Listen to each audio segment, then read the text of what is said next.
Hi my dear friends and family, welcome back to my channel. வாழ்க வளமுடன். இன்றைக்கி நம்ம சேனலில் என்ன வீடியோ பார்க்குறோன்னா, என்னோடய ஈவினிங் ரொட்டீன் எப்படி இருக்கும் அப்படின்றத நான் உங்கள் கூட ஷேர் பண்ணிக்கிறேன். சரியான வெயில், செடியெல்லாம் வெயிலில் ரொம்ப வாடி இருக்குது. நான் ரொம்ப செடியெல்லாம் வச்சுருக்கல, சும்மா கொஞ்சம் மணி பிளான்ட், துளசி இந்த மாதிரி தான் செடி வச்சுருக்கேன். என்னோடய செடிக்கெல்லாம் தண்ணி ஊற்றிட்டு வெயிலில் ரொம்ப காஞ்சிருந்துச்சு, செடியெல்லாம் வாடி இருந்துச்சு. சரி ஃபஸ்ட்டு அதுக்கெல்லாம் தண்ணி ஊற்றிடலாம் அப்படின்ட்டு இந்த மணி பிளான்ட்லாம் நான் அப்போ தான் வச்சேன், கொஞ்ச நாள் தான் வச்சேன். இவ்வளோ அழகாக கீழே வரையும் வளர்ந்து வந்துச்சுன்னு பாருங்கள்.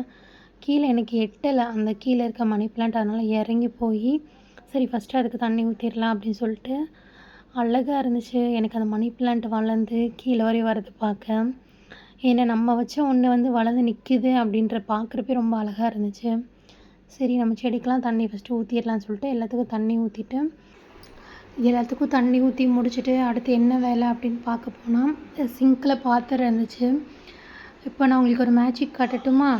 அப்படியே சொடக்கு போட்ட நிமிஷத்தில் எல்லா பாத்திரமும் விளக்கிடுவேன் அப்படின்னு சொல்கிறதுக்கு வேணால் ஆசையாக தான் இருக்குது.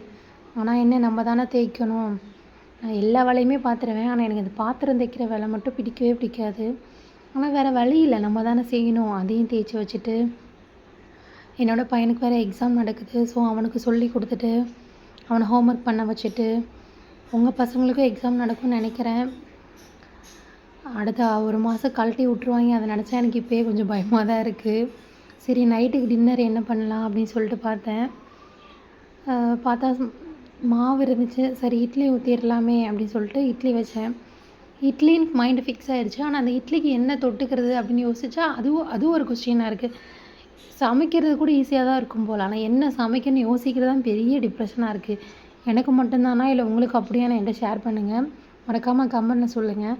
சரி சாம்பார் வைப்போம், இட்லி சாம்பாராவது வைப்போம் அப்படின்னு சொல்லிட்டு என்னோடய ஸ்டைலில் நான் எப்படி சாம்பார் வைப்பேன் அப்படின்னா, பாசிப்பருப்பு கொஞ்சம் ஊற வச்சுட்டு, ஒரு கப் பாசிப்பருப்பு, வெங்காயம், பல்லாரி வெங்காயம், சின்ன வெங்காயம், பூண்டு, தக்காளி, பெருங்காயம், சாம்பார் பொடி, மிளகாத்தூள் இதெல்லாமே போட்டு விசில் வச்சுருங்க. விசில் வச்சுட்டு அது நல்லா வெந்தக்கப்புறம் அதை நல்லா மசிச்சுட்டு தாளித்து விட்டிங்கன்னா அவ்வளோதான், சாம்பார் ரெடி.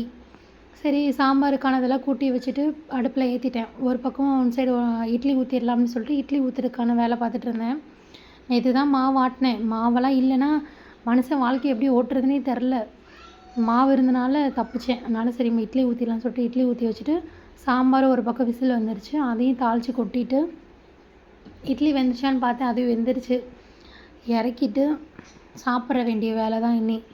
மாவுலாம் எனக்கெலாம் ரொம்ப ப்ரெஷர் ஆயிரும். என்னடா நைட்டுக்கு டின்னர் பண்ணலாம் அப்படின்ட்டு. அதனால் மாவு இருந்தனால எனக்கு அது பெரிய ப்ரெஷராக தெரில. எனக்கு மட்டும்தானா இல்லை எல்லாத்துக்கும் அப்படி தானான்னு சொல்லுங்கள்.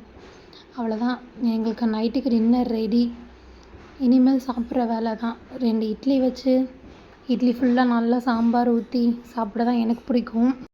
எல்லோரும் ஃபேமிலியாக உட்காந்து சாப்பிட்டு நைட்டு டின்னரை முடிச்சுட்டு அவ்வளோதான், எல்லாம் தூங்க போயாச்சு. அவ்வளோதான் ஃப்ரெண்ட்ஸ் இந்த வீடியோ உங்களுக்கு பிடிச்சிருந்துச்சின்னா மறக்காமல் என்னோடய சேனலை சப்ஸ்கிரைப் பண்ணிக்கோங்க. அப்போ தான் நான் போகிற வீடியோஸ் எல்லாம் தொடர்ந்து உங்களுக்கு நோட்டிஃபிகேஷனில் வரும். லைக், ஷேர் அண்ட் கமெண்ட் பண்ணுங்கள். தேங்க்யூ ஃபார் வாட்சிங்.